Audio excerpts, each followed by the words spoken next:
jedhamtu ati gooftaa jiraata dhuma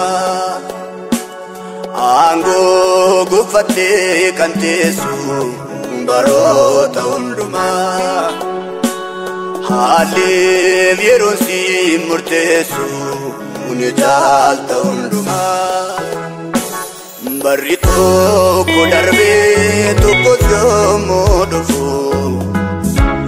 kan kaleessa darbee wantootaanis dhufu hundee koon sochoonee si duwwaadha gooftaa kattaan koo dhagaa goolee cimaa boonsaan koo abdii koon sochoonee si duwwaadha gooftaa kattaan koo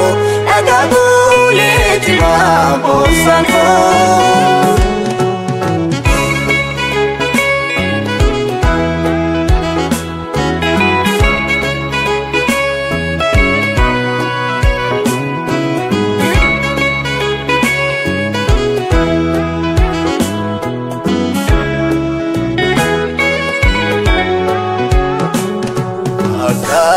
Sidirraan fannetti olmaan kee garaa koo bulee maafteessa kaifaarsi jedha tuutuu kee garaa koo lolee godaanni sasaamuu ta'ee naataa fi jaalalli kee dagadee simoosu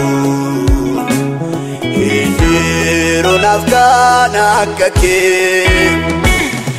Yesuus ibsaa jireenya koo Yesuus miltuu gosa gaarii nagaan kee guuteera gola koo irraa hafaa qabeenya naanolii Yesus nagaa jireenya koo Yesus miltuu gosa gaarii nagaan kee guuteera gola koo irraa hafaa qabeenya naanolii.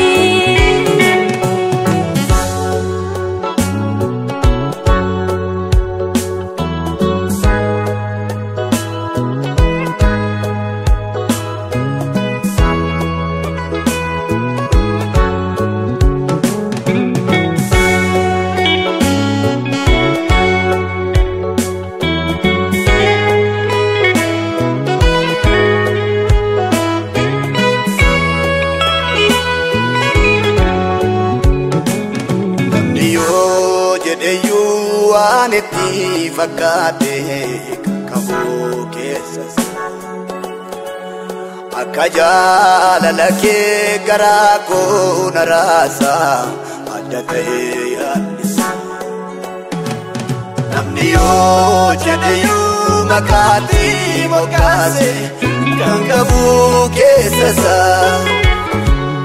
akka jaalala kee garaa koo naraasa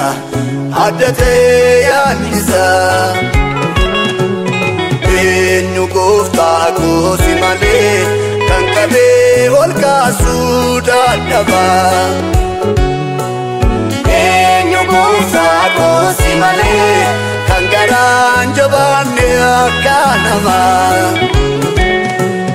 eenyu gooftaa koo si malee dhaba faana dafee miidhatu eenyu gooftaa koo si malee ol qabee furmaataan ni laatu kanaafanii hundumaatti dhiisee siif kenne sammuu koo kan hunduu dadhabeetti dhiisee lafiittee taa'iboo koo kanaafanii hundumaatti dhiisee siif kenne eenyummaa koo kan hunduu dadhabeetti dhiisee lafiittee taa'iboo koo bagatate kakakoo Kumbisa ko surako Utusika buleya Baby ko saudaga Bagata te kakan ko Kumbisa ko surako